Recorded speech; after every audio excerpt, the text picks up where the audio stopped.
nadadala doon sa sorpresa na ginagawa dito. Both ng Homeboys and particularly ang Fnatic Onyx kapag ka nakuha nila at nagamay nila yung tamang early na mention na nga rito ni Lafel na kinakailangan lang nila na mas mapag-coordinate kung ano yung kanilang ginagawa. Kasi hawak-hawak naman nila eh. Nasa kanila na yung mga ingredients. Kumbaga, lulutuin na lang daw ng mas, mas templado. Tinagalog mo lang yung they need to cook it up well. Oo, mas templado, mas malasa, ganoon. I agree. I-check dito. Pero open ang Moscow or Roger na mukhang para sa Homeboys ay mas Moscow sila. Te-trade nila yan. trade nila yan. Oo, kasi for Fnatic Onyx, willing silang is-flex yung Roger. Yung Roger in the current metagame of Snapdragon, 1 out of 4 Rogers going to the jungle. So 25% na pwede pa siyang i-flex. Yep. So right now, I think that's safe. Yeah, and by the way, kanina ay 44% ang win rate ng Roger overall. Pero ay isa talaga siya kasi sa mga napagpapalitan dito na hero pagdating sa draft. Ang Teres na Del ay open pa. Isa rin yun sa mga napaprioritize pero same lang. Open Pati Arlot. Arlot and Ruby ay Pwedeng nandyan i-flex pa. ang Arlot. Luyi, open din. Julian, very reliant sila sa Julian pero naban. So take out na yan. Edith also, they're very Edith reliant. Apat na hero na ni Kyrie yung binan dito. So Arlot, pwede ka kumuha dito ng Harit. Ayan na. So kukuha ka dito ng mga pwede mong pang-counter sa Harit. Yun na yung Alpha. Sabi na nga ba natin kanina? Ayan na nga ang sabi ni Manjin eh. Isa siya sa mga parang dapat tutukan na junglers ngayon. Pero hindi lang si Alpha kasi ang nasecure ng Homeboys. Pati si Yushin. Pati si babaeng Si Pink may Lantern. lampara. Oo. Kung may Green Lantern, may Pink Lantern. As it is, okay yung Jushin. Nag-iisip ngayon yung Fnatic Onyx kung may isasagot pa tayo. Ang isa sa mga weakness ni Jushin is if ma-overload yung frontline ng kalaban. If masyadong marami yung push forward combat ng kalaban. And right now, Harith, ang sarap palibagin ng Harith. Yan ang masarap i-choke slam. This right here makes it interesting kasi walang proteksyon ng isang Jushin sa Nolan. Pag mahanap ka sa likod, and you die, that's it, you're dead. Yeah, at sana kung nandun lang nagtatapos pero pag malikot ang mga kalaban ay hindi mo naman madalian yan mabababaran ng ating lantern flare. Kumbaga. So yun yung para mabalibag mo sila na medyo magiging struggle ngayon for Homeboys. Lalo kung hindi din maalalayan ng sobra. Pero going to the second banning phase dito, wala pa ang side ng Homeboys ng kanilang magiging roamer as well as ang kanilang XP. Pwede ka mag-ban dito ng Minotaur kasi syempre Yushin ka tapos Alpha ka. Kapag may Nolan kang kalaban, ayaw mo na merong Minotaur na harap sa'yo. O yan, or anything na sustain. Oo. Yun na lang. Kasi kailangan kahit pa paano mabigyan mo ng time yung Yushin mapuno yung butterfly stacks. Yes. Yung butterfly para boom, balibag, telekinesis. Yun ang kanyang mga paru-paro. Talaga na bubuin mo. And at least naman may onting mobility din si Zushin kapag ka nag-ulti siya. Yep. So yun siguro kung kailangan lang din yan tansay na maigi kung kailan niya gagamitin yun. Pero for Fnatic Onyx, sila naman, pwede pang i-flex yung Arlot. So hindi pa tayo entirely sure kung saan mapupunta. Pero at the same time, wala rin pa tayo nung kanilang magiging Sans hero. Napanapat kay Zushin. Naamoy ko ngayon, willing sila i-open yung Valentina. Ako Banloyi ako dito din. Oo, Banloyi ako. walang gagawin yung Valentina sa current lineup nila. Ayun. Yun, so binan yung Minotaur, which is sinabi natin, I think Luyi is bannable dito, or Lilia. Kasi yung Valentina, medyo goods ka dyan. Wala naman na nakawin dun sa tatlo. Nawala na din yung Minotaur. Yeah. Iniisip ko kasi kapag pwede pa mag-Edith open pa si Edith Or Edith ban. Yun lang, dun ka lang matatalo. If you open the Valentina and then you play the Edith, dun ka lang matatalo. Pwede Edith ban din for the side of Homeboys. Ano yung isa pang lumalabas nga kamakailan? Yung Aurora. Aurora, o nga pala. May pag Aurora pa. Sobrang kulit. Ay, hindi na. Binan na din. Saktong-sakto pa naman yun kapag papasok ng papasok. Yeah. Mag-Edith ba sila dito? Actually, para sa akin yung Aurora maganda sana sa Homeboys. Kasi you want the passive of the Aurora in combination with the Zushin. Oo. But then again, it really makes Double mid sense. na yun Yeah, it really makes sense kasi you want to protect the Harit. If you're a Harit lineup, gusto mo, hayaan mo yung Nolan, hayaan mo yung assassin mo, tapos papalibutan niya yung Harit. Parang ano yan baka ino-open ba nun yung possibility. Pag may nakita tayo ng Zushin Roam dito, mamaya-maya magugulat ako. Pero yun na nga yung Valentina rin. Oo nga, no? Ang sabi ni Coach Jeff dito, sige mag-edit kayo. Open naman yung edit. Diba? Yan naman gusto nyo eh. Tapos nanakawin ko na lang. Oo. Primal Rat. Panalo na yun. Kahit na sabihin mong 4 out of the 5, hindi mo manakaw. Kung may Primal Rat combo ka, Panalo. bonus yun kasi meron kang 2 CC agad eh. Nakasama. Ay, ang taas nung magiging magic damage din dito. Coach Nobody. Depensa. Shoutouts po! Anong, Coach Jeff. anong iniisip niya ngayon? Sabi niya, men, yung edit, teka. Yung edit, man. Teka lang, Ang ha. lyrics eh. Open yung edit, tsaka, kalma ka lang. Mm, Terisla. So, walang edit. Rome. Mal. Roam pa, ano, roam pa. may, Cho Kaja. Cho. Show na lang. Ay! Kasi you need to counter the Harit and Nolan. At saka mas, yung Homeboys, ano nila yan? Hero nila yan. Oo, hindi talaga nalalayo. Oo. Parang nakikita nyo pa rin naman yung dating homeboys. Lahat ng kaya ni Zorn, kaya din ni Mal. Andyan pa rin yan. Pero para sa last pick ng Fnatic Onyx, ano ba itong Arlot XP ba? Or Roam? Sila mag-i-edit dito. Sila na ba? Willing. or- Kasi pwede sila mag-XP Arlot. They've done that in the Yeah. Or playoffs groups. maglapo ulit si Kuya Mo, Lutpi. Tapos si Kiboy ang mag-Arlot. Kasi the Lapo will overwhelm Homeboy sa mga dashes na meron sila. Plus Makunat can go up against sa Terisla. But, and comfort kasi ni Lutpi. Pero di malabo na mag-edit. GoPro na lang pala. Wala, ang gusto nilang gawin, Action! Pigilan yung tatalong Oo. penalty zone, Oo. yung sipa, tapos kahit yung Jushin ma-awkwardan. Kaya naman pala nakaban out din ang Ruby dito at lahat ng mga pwede pang mampigil. Kasi ito ang gustong maging game plan ng Fnatic Onyx coming into this match.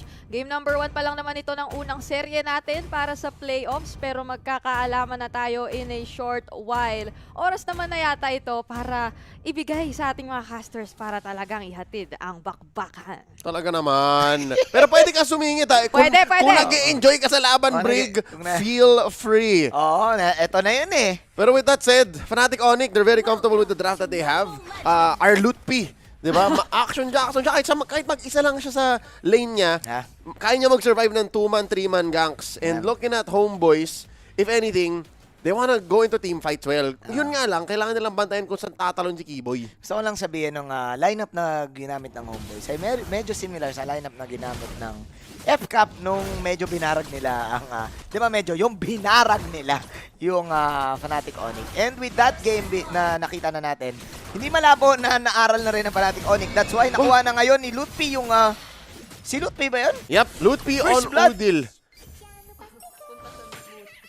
Hindi ko alam kung saan niya nahanap yon. It happened before the match even fully started on screen. Na off-cam kill eh. Pero wala siyang kinomit na flicker, nothing. Oo, or si Udil ba ay pumunta sa bottom side para kumuha agad ng XP. Sa mid nangyari? Sa mid nangyari. So, I guess dumiin lang si Udil. Oo. And I would assume na tama, ang una niyang kinuwang skill ay yung Lantern Flare. Siguro naisip niya kaya niyang hindi. Multiple layers. But anyways, first blood already drawn. Silipin natin ang ating emblems, ating Out of the Ordinary, if I'm not mistaken. It should be fine. Pero yun nga, kailangan pa rin mag-recover. Kasi man, 600 gold, 700 yung nakuha nila dun. It's a really good advantage para dito sa Arlot ni Lutpi. Kaya nga naman nandito kagad sa baba si Emal para kahit pa paano mabigyan ng magandang laning si Yi. Meanwhile, ayun na! Okay, Mal, nabuhay pa, nakapag-dash out, tapos may onting shield. Okay, so for the next turtle and the setup for the turtle after that, walang sipang malupit mula kay Mal. That's a flicker burnt out. Sa level 2 siya. Oo, so behind siya. Very clearly Oo. behind siya. Kiboy, malapit na mag-level 4. Just gonna get this wave in mid. Now with that said, clear advantage for Fnatic Onyx. Kahit sabihin natin si Amal ay nakapag-adjust dun sa nangyaring first blood, very, very Fnatic Onyx sided pa rin ang early Oo. game. Maganda yung naging kuha doon ni Kiboy. Pero tignan natin kasi yung Cho ay guguluhin na lang. Okay, purple na lang daw. Ang importante, sabi ngayon dito ng Homeboys, Amai will take the turtle. Nandun si Lutfi, susubok siya mag-zone. Pero yung beacon, pare, yung mga butterfly ultimate na meron. Si Udil hindi nilapitan ng Fnatic Onyx. So that is clearly a turtle win for Homeboys. Then again, maganda naging laning prowess ng Fnatic Onyx. Lamang pa rin sila ng 600. Hindi pa ganun ka readily deployable ang damage sources ng Fnatic Onyx. Nakita mo yun? Parang gusto nilang dumiin eh. Gusto nilang sumalubsob. Oo. Pero hindi pa sapat. Yeah. And I think Fnatic Onyx just played it conservatively, played it safe. Oo. Kaya naman, yung advantage na pwede lang makuha sana sa pagdiin dun sa Turtle, sa teamfights, ay magpe-pay off pa lang ngayon! They will try to burst the show. Yun yung Summon Force. Kinamit kagad kay Mal. Pero Mal will dash out. Ngayon, may counter go na ginagawa ang O-Boys. Pero kulang pa din. Actually, that's a 1-1. That's a jungle for a jungle. Oh, ang dami nilang kinumit para doon sa tank. Nawala lang bigla si Mal. Ang hirap din kasi patayin actually ng Homeboys. Ano na yung Alpha na yan. Yep, even Cho. Sa totoo Cho. lang, si Mal, kahit nasabihin mong sa simula, manggugulo. Pagka natapos kasi yung engagement niya, yung initial niya na yun, mayroon pa siyang pan-dash out. Oo. So talagang madulas. Madulas si Mal. Para din. siyang boxer na tinakpan ng Vaseline. Oo. Ba't walang Hindi- tumatama? Oo, mataas ang agility. And with this, ngayon ko lang nakita pala, pwede pala nakawin ni Sans yung Crimson Beacon, yung ultimate, yung mala Alice ultimate, no? Mala Odette. Mala Odette na Alice. Pero mind you, Manjin, yun lang yung ginagawa niya. Dash, Ninakaw niya lang. shields, and damage. Yun lang yun. Ninakaw. Pero wala siyang chokeslam. Oo, wala. At damage output, siguro. Then again, pwedeng pang clear kasi ng wave. So, laking tulong din para kay Sans. Gap closer, pwede rin. Gap closer. So, dito natin nakikita yung, I think, yung nagiging prowess ng Homeboys to stay and win lanes and sustain the lanes. Okay, merong spear na napapasok. Pumasok this time si Nets, pero binin yung damage output doon sa dalawang kanyang banat. Habang si Nets wala doon, ito, Summon Force, Synchro Vision, hindi naabot pa. And Nets will survive with the Abyss Walker. Pero yung turtle ay mapupunta sa Fnatic Onyx. Clear win for the Sky Kings. And they're looking to push the advantage. Papasok sila ngayon sa may map banda ng Homeboys. Pero again, very conservative. So, ang nababasa kong nangyayari dito, Manjin, ang gustong kunin lang ng Fnatic Onyx, yung sure na kanila. Oo. And actually, wala silang pake kahit hindi nila mapatay. Oo. As long na mapoke nila. And that's what you have if you have this type of lineup. Hindi ka rin mag-overcommit, hindi ka lalabas dun sa Zaman Force eh. So, gusto lang nila, poke natin, overwhelm natin ng damage. Pag nakalabas ng Zaman, let's be safe. Kasi mawawala na ng power si Chewe. So with that, nakukuha pa rin ng Fnatic Onyx. Kahit nakala natin lumalamang yung MY, hindi, lumalamang pa rin pala yung Fnatic Onyx. Kasi one strength na meron yung Fnatic Onyx dito, bukod sa alam nila win condition, alam din nila yung capabilities ng lineup nila kung hanggang saan. So napapansin mo, 3 attempts na nung Zaman Force, easy out para sa Fnatic Onyx kapag nakakawala yung hero. And that's great discipline para dito sa Sky Kings. Ito ang kanilang dali-dali disiplina era. I think Disiplina era? they're more disciplined now even compared to the Challenge Finals group stage. Kasi dito pa lang, in the first 5 minutes, sabi ko, wait lang, dapat idiin mo yun kasi alam mo lamang ka, pero para sa kanila, anything less than a 60-40, hindi nila kukunin. Bitin yung bitin din damage output Oo, nila. so ngayon, 2,000 gold ahead sila. 1-2, parang very macro-centric sila. And I'm wondering, kailan papasok yung micro skills ng bawat player? Kasi ayaw nilang pilitin. Oo. Ang pwede lang nila mapatay kagad dito for me is si ano lang. Udil. Si Udil lang. Si Nets ang hirap pala patayin kasi you have of course the Abyss Walker, plus meron ka pa Purify, yung Tirista may passive, napakakunat. At saka off-map pa siya. Off-map, Alpha ang hirap din patayin. Si Udil lang. Si Udil lang talaga yung main target na kayang-kaya nila. So until may items tong Fnatic Onyx, hindi sila mag-asim. Yeah, no asim. No asim whatsoever. Ang hang only. Yeah, ang hang only. Kasi sa Indo, uso manghang. Oo. Ngayon, round 3 ng Turtle. Final third, oh. Tingnan natin kung meron silang mga items. Then tingnan natin kung meron na silang damage. Maririnig yan ha. Okay, tingnan natin. Kiboy, pasok. Alright, Iron Strike. Saan na si Bench Combo? Pero yung penalty zone na kay Kyrie.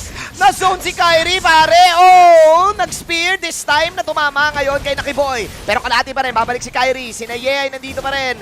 Kahit na na-zone si Kyrie, that was too early para dito sa side ng Homeboys. As si Yi, wala na siyang magagawa pa, kundi ang magpakatiwakal na lang, humarap sa lahat. At nauna, actually, si Yi doon sa attempt na yon, kaya nagka-advantage pa ang Fnatic Onyx.